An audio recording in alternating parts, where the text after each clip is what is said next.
From community here. What? Nothing. Oh, I did not say it. Did you hear anything? I heard Brandon said something. Nope. I think the only important thing is the cider and donuts, so I you're think good.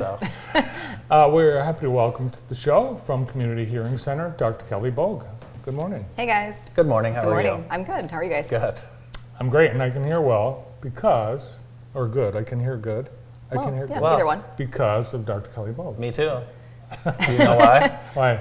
Because you pulled a tarantula out of my ear once. I mean, not Oh, quite that yeah. dramatic, but It wasn't we that. did a little cleaning procedure. We did a little cleaning. I remember that. Yeah. I would so be terrified if it was a tarantula, to be Oh my honest. God, I was probably would've sent terrified. you to the I ENT. was terrified in general, but people need to have their ears looked at. They do. It's important, Very important. Yes. You don't know you have stuff sitting. right? Well, and they don't necessarily know if things have gotten built up in there either. Right. You know, so if you're somebody who uses Q-tips, for instance, you know, we all hear the phrase, don't put anything smaller than your elbow in your ear, but you know, people still do, of course. Yeah. So the concern with that is we don't know what's built up in the meantime. Right. So, you know, if you're putting something in there that's potentially pushing it in deeper and causing an impaction, that can be a problem.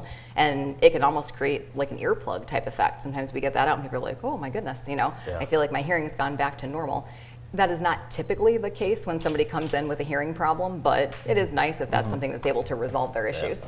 You know, my watch, and I didn't know this was a feature of my watch until I was somewhere where it was really loud, and it sent me a warning that I'm in a loud environment that Yeah. I could be damaging my hearing. Yeah, those are really nice features, and even on the phone when we look at like the volume bar, that's something that we always counsel people to use. If you are listening to music, for instance, if you're streaming it to your headphones, try not to exceed into that area where it typically goes from like blue is generally kind of a safe area or green and then into an orange or a red, especially for longer periods of time, because it's giving you this information that you're probably getting into an area that you're going to potentially cause damage, especially with continued long-term exposure. What are some of the environments that we should be either avoiding or be careful while we're in to protect our hearing? So when you think about like the summer, you know, for a lot of people going to concerts is one that's big. Obviously concerts can be very, very noisy and they're okay to attend, but you want to make sure that you're using hearing protection in those settings. If you're thinking about working outdoors, you know, a lot of people are mowing the lawn or using power tools, and you know, even into the winter using a snow blower. Those kind of activities are things that we sometimes take for granted for how loud they are. But again, routine exposure, or if you have a large lawn and you're mowing for several hours, those things are going to contribute to hearing loss. It's one of the reasons why we see more people have hearing loss as we get older, is you have more accumulated exposures to all these different types of noises. So making sure that you're wearing protection in those environments is important. You know, obviously for people that work around noise, that's a big one too. And, you know, generally there's requirements for OSHA, making sure that people are having to wear hearing protection when they get to a certain point, but it's not bad to do it preemptively just to try to ward that off. A lot of patients will say, I never realized how important my hearing was until I lost it. And, you know, that's true for a lot of things. And there are a lot of people going around struggling, and it does impact not just your overall health, but your lifestyle, because you kind of maneuver your life to avoid to go to safe situations where you know it's not going to affect you. Yeah, most definitely.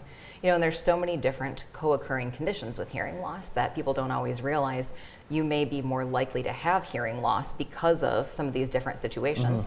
And they may be things that are preventative. You know, when we do a hearing exam for folks, we talk about at the end of the exam their test results, and I go over things that we can do to try and help prevent hearing loss from happening. Even for people that already have loss, we want to be cognizant of those things.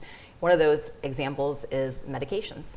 So there are lots of medications that have side effects that can contribute to hearing loss, tinnitus, you know, that ringing, buzzing, abnormal sound in your ears, balance problems, and a lot of them are super common things. Certain blood pressure medications, water pills, NSAIDs, those are things that a lot of people take, and it doesn't mean you will have that as a side effect, but it's something to be aware of, especially because if you were on heavier doses of them, like higher doses of painkillers, for instance, if you started to notice, hey, you know, I have ringing in my ears, if you bring that up to your physician, maybe it's something that they can modify the dosage or try something different.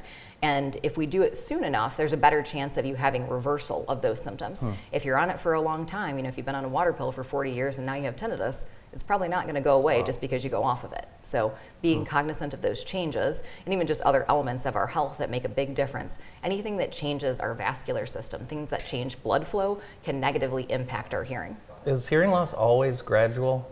No, not always gradual, but most of the time, yes. if somebody has a sudden change in their hearing, that's a big red flag. A lot of times when you have a sudden loss, it generally happens in one ear. Sometimes it can be both. But we, again, always tell patients, sudden loss equals let us know right away. We want to get you in typically within 24 to 48 hours, even if that means I need to stay late to see you. Because if it is potentially related to an infection in the inner ear, you need to start treatment right away. The window is narrow. You only have about 4 weeks after experiencing a sudden loss to receive medical intervention in order to potentially reverse some of those symptoms. And ideally, the sooner the better. If we can get you in within the first week to 2 weeks, you're going to have better outcomes. If you get outside of that, you're probably looking at a permanent change to your hearing. Wow. So most people would be saying, oh, it's going to get better if I just let it go. Yes. But it's the Well, opposite. that's what we don't want to think, right? We don't want to think, oh, it's probably wax, right? Or it's my sinuses, or maybe I've had lots of ear infections in the past.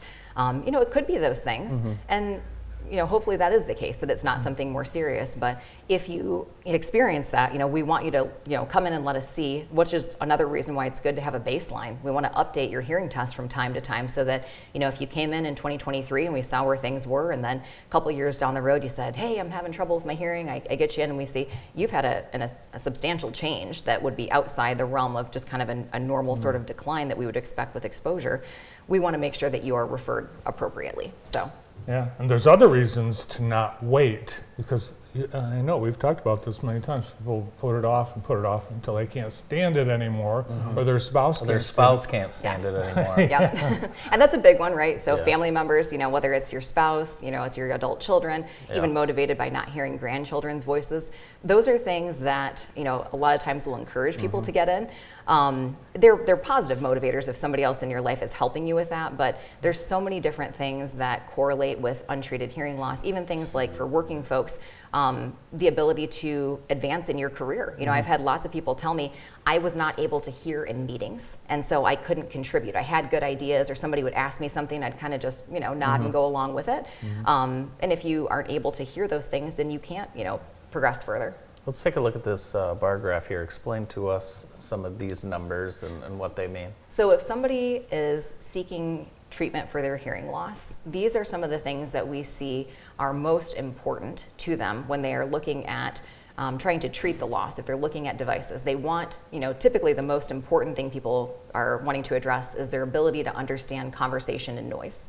That is also paired with conversation and quiet. Conversations are always going to be the top of the list, and reliability is at number 2 as well, which is not a surprise, right? You want something that's going to be working consistently for you. So even though there's a lot of stuff on the list, some of the things that we really want to focus on are making sure that people can do the best they possibly can when they're in those environments where they're listening to speech. And so there are lots of advancements that happen with hearing aids routinely.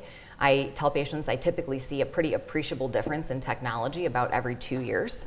One of those things, there's actually a new product that had come out. It's actually being launched this month. We had the opportunity to have a rep come out actually to our house because we didn't have childcare that night, so she was a good sport. But she was, we're sitting in our dining room and we have kind of an open concept, it's all one room, like kitchen, dining room, living room.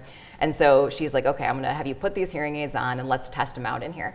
Because this new feature inside of this is looking at giving us even more specific highlight of multiple people talking in situations where ordinarily you might have to really focus on one person. But this is letting us have kind of a spotlight on multiple speakers. So I was wearing them, she was talking, Tyler was talking, my kids were running around, the television was on. Like, it was a challenging environment, something that would ordinarily be difficult for people to hear in. And I was like, amazed at how much better I was doing in there. And I don't have much in the way of hearing loss. I have a little bit of a low frequency loss, but I said to her, I need a pair of these for myself because I noticed what a big difference I'm able to do. But those new features, that new technology, they are always trying to drive innovation to help address those patient concerns. Wow.